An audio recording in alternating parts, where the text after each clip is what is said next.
Hi, ladies. Welcome to another episode of the Femalepreneur Coach podcast. I am your host, Rebecca Barr. I'm super excited to be here with you today. So again, congratulations if you are joining me live on Facebook, because that gives you an opportunity to ask me questions as I go through the episode, which I'm all about making anything that I do super collaborative, because I really believe about the collective mind. I really believe in collective energy. So this way of doing my podcast now feels really aligned to me. It feels really exciting, and it also feels like I'm bringing something new and fresh to the podcasting space. So obviously I'll be keeping an eye on the Facebook group. If there's any comments or questions in there, please let me know. You may also be watching this on YouTube, in which case make sure you like, subscribe, follow me, and let me know your key takeaways in the comments below, or you could just be listening on my podcast. And I'm loving like the variety of that. It's really exciting for me. And also, again, as I mentioned in my last episode, one thing that I feel really passionately about as a woman is that we don't dim our light or our message by being overwhelmed trying to do all the things. And anytime that you can essentially, use smart opportunities to leverage what you're doing, I'm totally here for it. So I want to have maximum impact, but it doesn't mean that I want to work maximum hours. So recording my podcast and creating content in this way feels really exciting to me, because it allows me to help in multiple ways across multiple platforms to multiple groups of women. So that feels really exciting. So anywho, with that being said, what I wanted to speak to you about today was something that was really on my heart, because I've had a lot of questions and a lot of people, I guess, in December feeling very stuck and in a very stuck state and almost like victim of their circumstances. So today's episode is all around how you can turn your pain into power, so that you can stop feeling so stuck, stop feeling like your past determines your future, and things are always going to be how they've always been, because I truly believe, obviously, we can create miracles absolutely any day of the week that we choose to. So I just want to kind of take it back. I've spoken many times on this topic. I tend to speak about it a lot because I have a lot of past trauma. I don't always talk about it a lot with my business clients and other elements of my coaching, because it isn't necessarily relevant. But for the purpose of this episode, I feel like I need to kind of set the scene as to why I am an expert in turning your pain into power, and why it's typically a topic that I get asked to speak about a lot on other people's podcasts. So obviously for me, my childhood was super turbulent. It wasn't a typical 2.4 whatever the word is, childhood. My dad passed when I was very young. We were in naval quarters because he was in the Navy. So it meant that we immediately had to like move home. And that kind of theme, just to kind of give you the top highlights, moved around a lot. I'd already been in like 10 different homes before I was 10. Lots of issues with money and scarcity. My mum had her own mental health battles, so I was a carer from a very young age. I've suffered all types of abuse through various points of my childhood and my adult life as well, from sexual to emotional to physical to financial. I've kind of experienced it all. When I was 18, I built my first, so I also didn't live with my mum for a lot of my childhood, past the age of kind of like 11, 12, and ended up bouncing around from different well-meaning family members, essentially. And I do go into this in a little bit more depth in the Millionaire Mindset Bootcamp, because it had such an impact on my money mindset. One week I would be with the side of the family that weren't very wealthy at all, and it was just being a guest in somebody's house, and a continual guest as a child, and never really having a safe space to be open, to have your own voice, to just always having to be this watered down version of yourself, so that you didn't get moved on, or that you didn't make anybody angry, or you didn't draw too much attention to yourself that then made you a target, was something that really meant that there was a lot of detachment from myself growing up as an adult. I was really like the last person on my list, because I'd just never been able to be in tune with myself, my emotions, what I thought. It was very much what's going to keep me safe? What do I need to say right now that's going to keep me safe? And that was kind of most of my childhood and my early teens. And certainly as I moved into adulthood and my first long-term relationship, it was just very much about keeping quiet, staying small, being a bit of a people pleaser, being palatable, being a good girl, you know, all of those things, trying to be liked, trying to fit in, trying not to take up too much space. And it was quite interesting to me, though, as it relates to money mindset, is that when I then went from one side of the family to another side of the family, which we had, which was, you know, definitely more affluent. They were probably the kind of, well, kind of the people that I would still get on with now. They probably are the only people that I talk to in my family now, because they were just always, you know, bigger, better. And I think, do you know what, it's quite funny to me, because I talk about this quite often. And when you've come from a poor family, like stories that sound funny to you as a kid, when you then hear it back as an adult, it's quite horrifying.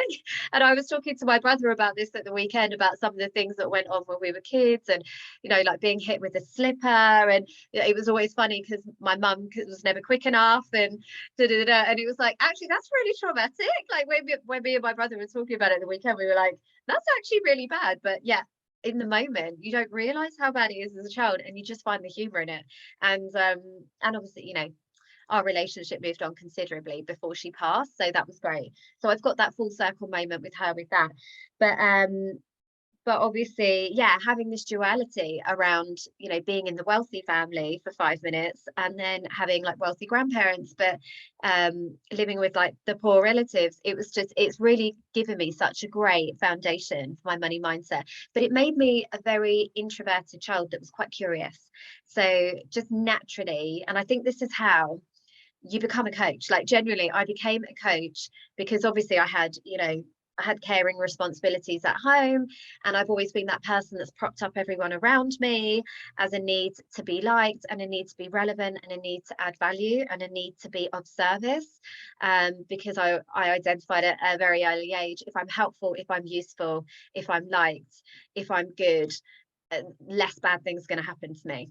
So intuitively, I'd always leaned into that. But what it actually did was made me as a coach, it kind of primed me for coaching. I was always meant to be a coach. And when I moved into corporate, I actually went into HR, very much focusing on developing talent and bringing the right people into the business in the right positions so that they could be happy and they could stay there for a long time. And it was, you know, employee well-being was something I was so passionate about, and people just living their best life and being able to thrive and put in containers, i.e. jobs and positions where they could really thrive. That was so important to me, rather than just bums on seats, filling the like numbers. That never felt good to me as a HR manager. And then obviously how that has then progressed is when I left corporate, I moved into coaching, and it's like I was always a natural born coach. And those experiences as a child actually gave me a lot of really great skills that I now use with my clients. So in terms of, you know, rightly or wrongly, you know, I became very introverted. I became very reflective. I became very curious about why people would do things that they would do.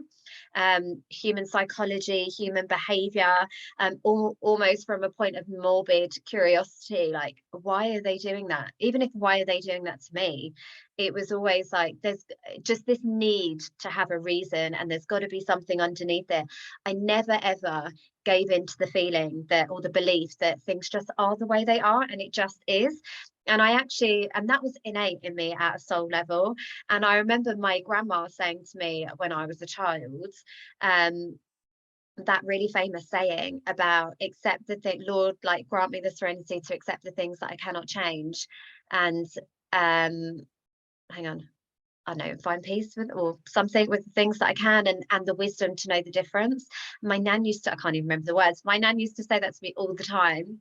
And I remember thinking in my soul, no, like I'm never going to accept that things are the way they are, and it just is, because I just don't believe that. I don't believe that there aren't good people in the world, and I don't believe that from every negative situation that there can't be a positive, or there can't be something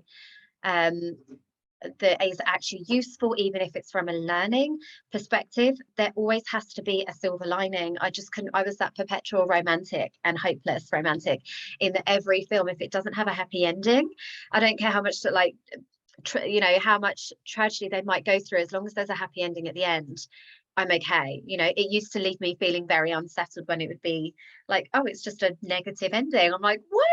But you can always come back from a setback. You can always like find some positive in something. And that has always been innate from me as like from a young child, like I say. And it's something that people have always been very curious about and said like, oh, how are you still smiling? How are you so positive? Like, um how are you so motivated? How are you so this and that? I mean, on paper, I'm not set up to win at all. I'm a single parent with 5 kids, but I have a deeper purpose. And I've always had that inner knowing that you can create your own reality and you can always come back from any setback, and how your past does not determine your future. And that is something that I just feel so passionately about as a message that I need to share more. And like I say, I was speaking with a lot of women in December, and you almost had two camps of women, female entrepreneurs that I was speaking to online. And these were, you know, clients, potential clients. They were people within my community, within my peer groups. They were some of my business leaders. And it was just so interesting to me how you had like a very clear divide between people that had very much bought into the fact that the economy is really rubbish and people don't buy it this time of year, and you know, the weather and COVID and how awful everything is, and everything's so expensive, and just a really poor money mindset. And just it just is. And for them, you know, I've got kids, so I can't do this thing. I've got commitments, so I can't do this thing. I've got no time, so I can't do this thing. And it was like just all of these self-imposed limitations as to why they, and essentially excuses, whether they realize it or not. And I think my role as a coach is to kind of hold the mirror up to some of those behaviors where we may be in victim mode essentially and making things harder than they need to be, or equally giving in too soon.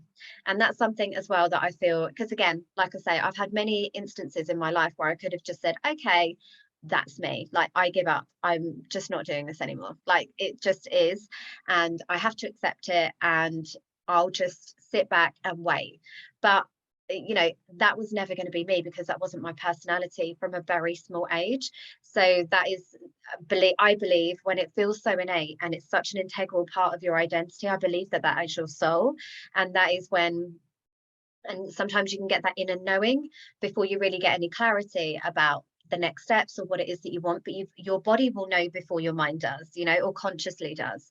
So I would always feel like when people would say, but you're a single parent, just don't work, like people will look after you, da, da, da, da. And I always had this like physical reaction to the suggestion. I'd be like, oh no, like no, I am not, I'm meant to be free, I'm meant to be able to make my own choices, I'm meant to be able to live life on my own terms, and that comes from having financial freedom. Like I believe that, I know that it is true. So I think that's why money mindset has always been something that I feel really aligned to teach and to share, because I've seen such different polarities in that. And again, so going back to what I was saying with regards to like the other camp in December, where it was my peers and other people that were really successful, it was the mindset that anything is possible right now. Like people were having their highest income months ever, and I was seeing this and celebrating it every single day. I had one of the highest months I've ever had in December. It was fantastic. And I think it was because, I mean, obviously there's lots of strategic things that happen up to that point, and building credibility and building authority and building your presence and getting results and all of those great things obviously contributed to that, and setting up your business for success and all of those things. But I think ultimately it was because I had the belief that it could be the best month I'd ever had, you know, and I showed up with that energy and that excitement when everybody else was withdrawing and winding down from their business. I couldn't, because I was like, I'm too excited. It's the new year. Like I need to support as many women as possible to not just start another year and let it just roll over as if, you know, 2022 didn't happen. It's like I had to spread my message, and I had to like empower more women to think differently. And ultimately that led to more sales, that led to more clients, that led to more discovery calls, more opportunities, because I was just showing up with this desire to serve. And again, I believe January will be even better because, again, off the back of these conversations that I was having, I just felt so much passion to be the change that I wanted to see and create that different narrative, that rather than buying into what people were saying about, oh yeah, the coaching space is dead and online space is dead, and Facebook ads are too expensive and people aren't buying, and the cost of living crisis and the economy and da, da, da, da, da. Like, you could literally not even get out of bed if you really wanted to believe all of that stuff was true. I know that money is energy and it's always circulating. There's trillions of dollars in the global economy at any point. So you can tap into that at any point if you have an online business. Even if you're not a coach, even if you are not a service-based business, there are always people out there spending money and buying things. I know that even after Christmas, I'm still buying. I'm still buying lots of things. And I do that because I know that money is energy. I need to keep it circulating. I need to keep the energy fresh. I've got to, if I want to create a new level of income, I've got to invest in something bigger. That's what I did. I invested in a team. I invested in support. I invested in setting myself up for success for this year and other things as well. And I also bought a whole load of crap in the Boxing Day sales, but that's my right. That's my right to do that. I've got lots of incredible events coming up. So but anywho, so those were kind of the two different camps that were going on in December. And typically what would have driven the opinion as to, people's potential and what is available to them in terms of success would be rooted in their belief system, and that will be rooted on their past experiences. So like I say, you might not have had such a turbulent childhood as me, but I am sure as a woman, absolutely, I would lay money on it that you have been on a journey. Absolutely. If you're living in this time, in this place right now as a woman, you have absolutely faced some form of sexism, some form of societal conditioning, some governmental bias. You would have ancestral wounds that need healing. Like 100%, any woman has been on a fucking journey, and we've got a whole load of baggage and shit that we need to deal with, whether it's toxic relationships or dysfunctional parenting or school systems that are outdated. Like, we've been exposed to some crap along the way. So you will absolutely have some pain that right now, whether you know it consciously or not, is keeping you stuck. It's making you play small. It's holding you back from being that truest, biggest, boldest, inspired version of you. Fact. Like, no one gets out of it. Like, genuinely, if you're a woman in today's society, it's our responsibility as this generation, obviously, to change that for the ones coming up behind us. And I feel that with my daughters, absolutely. But for this generation now, so it's our responsibility to deal with our crap and to deal with the baggage that has haunted us, not only in this generation, but also the generations gone by, because obviously ancestrally, again, you can go back over my previous podcast episodes where I really dive deep into ancestral wounds, but we would absolutely be holding that at a DNA and genetic level. Some of the traumas that our parents had, our mothers, our grandmothers, our aunts have experienced, we would absolutely already have that somewhere in our psyche and in our DNA, as a method to keep us safe. So it all makes sense when you think about it from that perspective.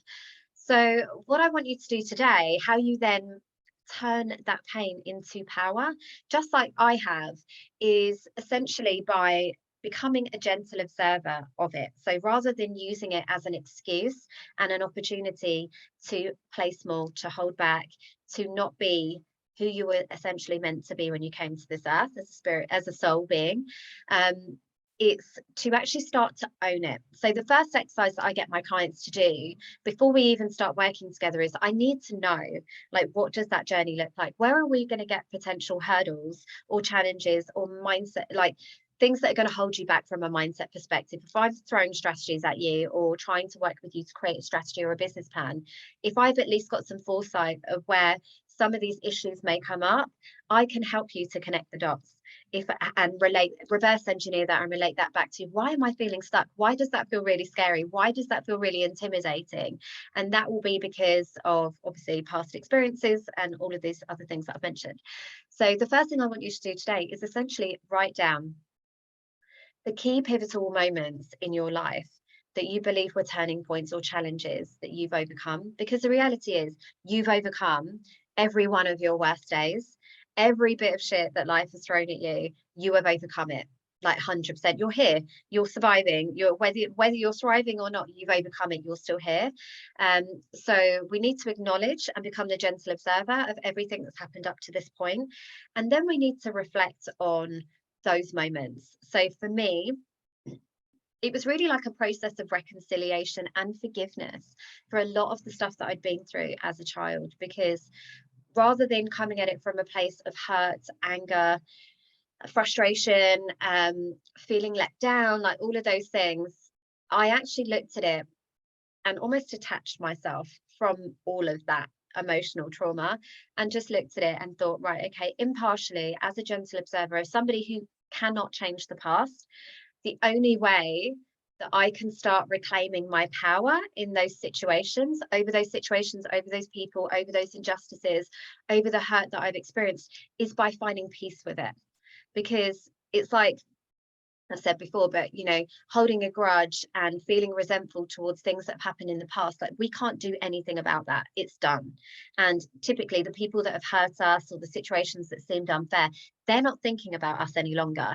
By us still reliving those moments, using them as excuses, rehashing those moments, and just having this just awful emotional trigger every time we think about them, we're feeding those people that hurt us, as in, if you've ever been in a narcissistic relationship, or had a narcissistic parent, like, they would love nothing more to know that they are still exposing you to trauma every time you think of them. So why would you want to give them that satisfaction? Like, they're not thinking about, oh, I hope she's okay, I feel really bad, what happened? They're just thinking about, they deserve it. And that was definitely my experience. Had an awful traumatic relationship, and if he thought that I was still sitting here crying over him, that would give him no greater pleasure, like, genuinely. So I'm not going to do that. I'm going to take back my power over the situations that happened to me, and actually find peace with it, forgive it, let it go, and actually use it to my advantage. That's how you then start to reclaim that power and turn that pain into something useful. So this could also be, so obviously take a moment to reflect on those moments, acknowledge them, journal it, write it down. What I then want to do is to encourage you to take it one step further, where you actually then start to find gratitude, all the learnings, all the blessings for those situations. And this can be a really, like, hard pill to swallow, but particularly if you've been through really unjust situations. And I get it 100%. I get it. To find peace and forgiveness for the people that wronged me when I was child, that was really hard for me to do. But equally, I realized that in doing that, that's what's made me who I am. Like, it's given me the resilience, the confidence, such a moral fucking compass of what my north is and how I want to live my life. There are people that are still floating around in their 30s, 40s, 50s that have no sense of conviction in anything that they do. They are so, like, don't really stand for anything, just kind of go with the flow people. And if you're like that and you're happy, muzzle tough, like, genuinely, I'm happy for you. That is a blessing, to not really care about anything in life. But for me, what feels really good is having such a strong sense of purpose, such a great moral crusade, such a mission in life that it's even bigger than me. That to me is a blessing, because it gets me out of bed on the bad days. It always keeps me moving forwards in life. It always keeps me wanting to strive better, to do more, to be more visible, to have more impact. I will never not stop growing and moving. And it's almost like that can't stop, won't stop, because a lot of my childhood, I could get emotional actually, but a lot of people told me that I would never be anything in life, and that I should just settle and almost lie down and just die, like, just give up and just stop fucking fighting. And I could never stop fighting.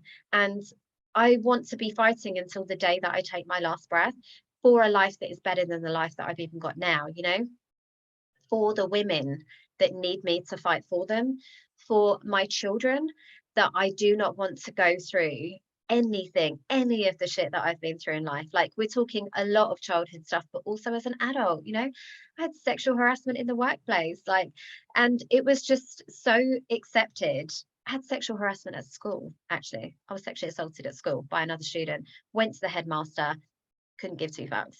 That was really traumatic for me. That's where I truly felt, because ultimately in those moments when I was having those horrible things done to me and being in those situations, the overriding feeling for me, which just felt so unfair and unjust, was hopelessness. Like, I can't help myself get out of this situation.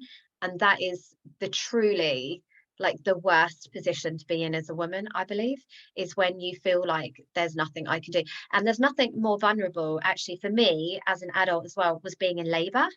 And that's kind of like a whole nother story. But I had particularly bad labors for most of my children, and it really was quite upsetting for me, because it's that feeling of hopelessness and helplessness that really just really affects me at a soul level. But what happened, side note, and tell me if this ever happened to you, but in one of my labors, it was a spontaneous delivery. I wasn't ready, I wasn't prepared, didn't have anything with me. I'd packed my bags, done all the things. I literally was like standing in the room, like ready to go home, because they were sending me home telling me I'm not in labor. And then all of a sudden my waters broke, and 20 minutes later the baby was here. So it was all very chaotic, it was very rushed, didn't have any pain relief, didn't have any in any of them, but it felt very unsafe, very panicky. Everybody was panicking around me. My partner wasn't there for most of it, so it was like strangers running in that I didn't know. And obviously my concern was for my baby, but I was thinking, God, literally anything could happen to me at this point. I can't even help myself. It was really scary as a woman to be in that moment. And what happened, actually, so there's a positive thing coming here, was that I had a moment of deja vu. It was really bizarre. I was so they'd obviously like got me straight into a birthing pool that they'd started to run, and again, like, my head kept going under the water every time, because I'm quite short, I'm quite little, and my feet wouldn't touch the other side of the birthing pool. So every time, like, I would have a contraction, I kept falling under the water, and I had this feeling of drowning, and it was really scary. And like, in the end, when my partner came in, he literally had to like hold me up, my head up, because I was too little to just keep me afloat, because I kept like choking on the water. It was just very traumatic. And but equally they're trying to deal with the business end, so the midwives couldn't help me, there wasn't enough, and it was just very stressful. But I had this moment, and it was actually quite funny, where I had this moment of talking with my partner and having the conversation and thinking, I've been through this before. Like, I've had this labor moment before. It was like I could preempt everything that I was about to say and everything that he was going to say. But what happened was, I was actually almost like recalling a moment from my previous labor that I'd had with my daughter, that my other partner was there. It was really bizarre. And I just kept having this like out of body experience. Now, full disclaimer, I was having a little bit of gas and air at that point. That's probably what it was. But I remember talking to my psychic about it, a lady that I work with every month. We do like readings and those sorts of things. And I said to her about having this moment of deja vu, like, I'd been there before, I'd done it before. And she was like, yes, that is actually a form of psychism. And it's almost like your angels guiding you on this really traumatic labor to let you know that you are okay. Like, when you have those moments of deja vu, they're actually very poignant, and they're actually very very beautiful, actually, and it's there to keep you safe. And it's kind of so for me, the purpose of that moment of deja vu was reminding myself that I've been through this moment before. I will be fine, the baby will be fine, like, everything is happening as it's meant to. Don't panic, like, you've got this. Because, like I say, he wasn't even in the delivery room for most of it, so I was alone, and the midwives were busy, and I was just like, had that real like, oh, don't want to do this, I can't do this. And she was like, no, that's what it was, your angels reminding you that you can do this.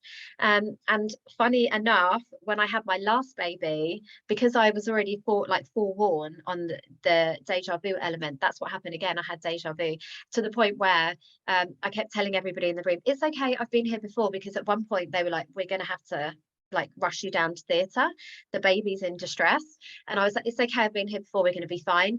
And they were like, you're not even ready to go, and you're pushing, like, you're actually going to hurt the baby. And I was like, no, she's coming, it's fine. And they were like, no, like, you're not even dilated, you're not, like, you're pushing and you're going to hurt the baby, we're going to have to whip her out. And I was like, no, it's fine. I kept getting this real, like, I've been here before, it's absolutely fine. And then literally the midwife was like, okay, I'm going to leave the room. And I was like, I'm pushing. And she was like, you can't push. You're not, sorry, TMI YouTube. And I was like, I am. And she was like, oh my God, the baby is there. Like, literally, just one more push, she's out. And they were like, fuck. Like, we were literally prepping like emergency C-sections. They were trying to get forms for me to fill. And I'm like, I've been here before, I've got this. And literally 2 seconds later, it wasn't barely dilated, the baby is here. And I just knew it because I'd had that like inner knowing before that I would be fine. And that's the thing, like all of the, so obviously if you've had any deja vu, try and track back when that happened. And was it a poignant moment? And was it something that you needed to hear? Was it something important? I'm not quite sure. But yeah, when you take those moments of feeling really helpless and God, I went through this bad time, I went through this bad thing, this really has left this scar, this wound, this underlying belief that I'm not good enough, I'm not capable, I'm not this, that. Let's instead of playing into that, let's instead become a gentle observer of our thoughts and look at it objectively, as if this was a friend telling you that circumstance, that situation, and say, you overcame it, you know. And I'm sure, and that's probably testament to the kind of person that you are. If you were really honest with yourself, we often find it quite difficult to blow our own trumpet as women, but we are fucking warriors. Like I said, we've been through some shit, and every day can be a challenge. If you're a mother, if you've got conflicting priorities, if you're a woman with glass ceilings, you know, all of these sorts of things that we face and challenges that are unique to us as women, you are doing it. So, you know, let's celebrate that. But even like bad experiences, like I say, with mine, it's made me who I am. It's given me such a strong sense of purpose. It's given me a work ethic. Working 3 jobs at 16 years old, not even being able to go to college or university like I wanted to, it gave me an incredible work ethic. Like, I have never not known that there is always a way to figure something out. I'm very resourceful. I always find creative solutions to get what I want. I never accept the first no. Always tell my clients, always tell my children, never accept the first no. It's given me resilience, creativity, like all of the things, but also this underlying drive and commitment to want to do better and to be better and da da da. I mean, God, what a great life lesson, you know, what a great set of values to have instilled in you that just comes from a soul place. And do I believe that if I was born into a 2.4 family and I had a very happy childhood and possibly I would still have some of these elements, but would I have been tested to see what I was truly capable of? Would I feel so strongly that I need to champion other women? Would I be aware of the crap that goes on in the world, or would I be slightly ignorant to it? Would I be slightly naive to it? No, I've experienced the good, the bad, the ugly of what humanity has to offer, or most of it anyway, I would say. Thank God, like, you know, my children are safe and everything else, but I've experienced a lot of the bad things and I am even better for it. It means that I don't even know what the word is, but like spiritually buoyant, in that whenever something bad happens or I go through a bad period, I know that it will come to an end. It's like the seasons of the year. I know that it will come to an end. It is a chapter, it's a lesson that my soul's contract agreed to before I even got here, that I would go through this period of like trials and tribulations sort of thing, and then it will always come back around. Everything always does. What goes around comes around. The bad will always dissipate. The only way is up. Like, I will always, and I heard Kevin Hart say this actually, about you can never keep a good spirit down. They will always want to be fundamentally happy.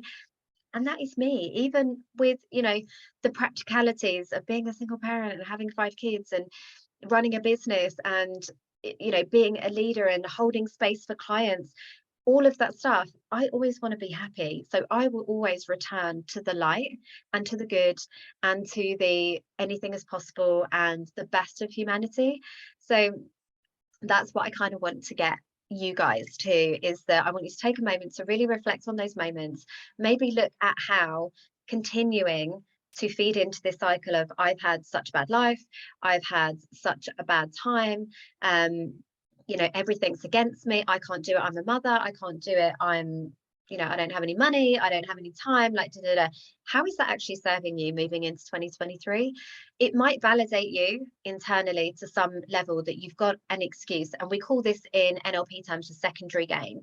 So a lot of women will say, this is what I want, but actually there's still something that they're getting from being in that victim mode. And I know that the word victim triggers people, but that's the only way I know how to explain it. So, I've got an older sister that also went through similar challenges that I did. Her journey was a little bit different because she left home quite early.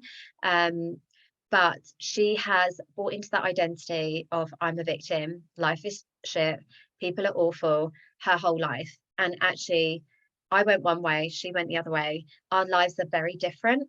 And she's had her own battles with a lot of things that have kept her in very dark places.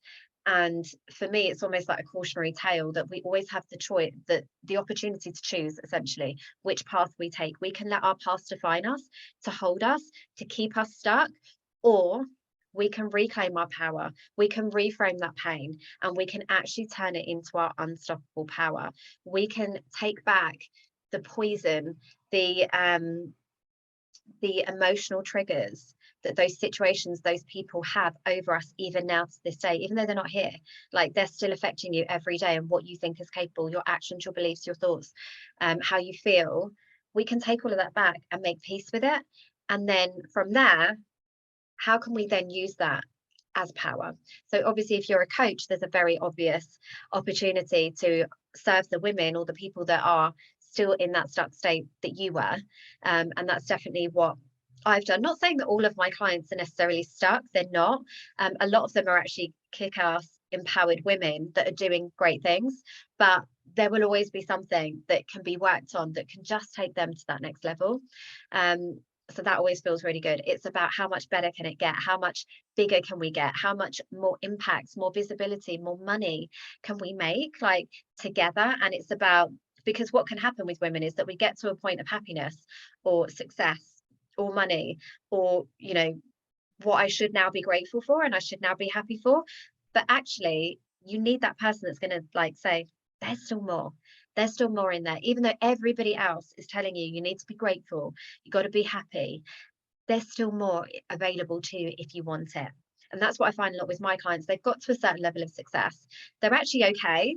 And they almost feel bad because they're like, well, I don't really have anything right now. Like, I'm actually okay. And also, side note, there's community in the victimhood. That's why people love to, we're all built with a negativity bias. It's a point of connection. So that's why people love to moan about the government. And even if you're at a polite wedding conversation with people that you don't really know, as soon as you start moaning about COVID, I don't know, the petrol prices, or the weather, the government, something along those lines, everybody jumps in very animatedly because it's something that we can all connect with, being a victim and how crap things are. Side note. But yeah, a lot of the time, no one's ever told them that actually there could be more. What else are you capable of? What else can you do? And instead they're being told to be grateful, to stay small and be happy with what they've got. So I always like to be that person that's like, do it bigger, do it more. So that's what I kind of want for you today, is to really take those moments of reflection and then think, how do I now turn all of that pain and trauma into power and purpose? How do I now build this into my life, my soul's mission, my business? Even if it's just, I've now got such a clear set of moral values and code by which to live by. This is now how I'm going to raise my family. That's how you also turn that pain into power, as well as, championing women's rights and all of those things. It's not all about being on picket fences and all the things. It's just being the change that you want to see is actually a really great way of reclaiming your power. And also that forgiveness work is super important, because the more that you allow people and situations and circumstances to dictate how you feel, the more that you're giving your power away. So if you then instead say, yes, I acknowledge all of those bad things that happened, but actually I am taking back my power. Like, you don't get to impact me anymore. I don't get to feel a certain way every time I see that person's name, or I hear about this thing, or I think about that memory. Instead, I'm good. Like, I get to be in charge of how I feel, what my beliefs are, how I show up, and what is capable and possible for me. And if you're anything like me, it's actually the sky's the limit. Anything is possible.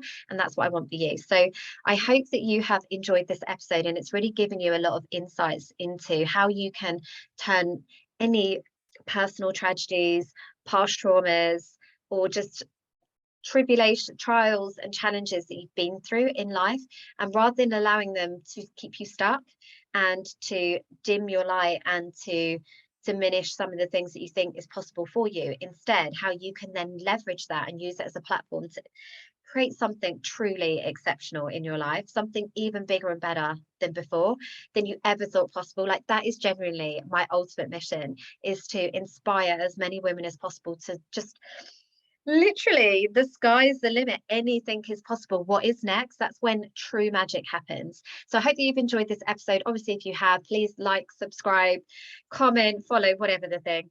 And I will see you on the next episode.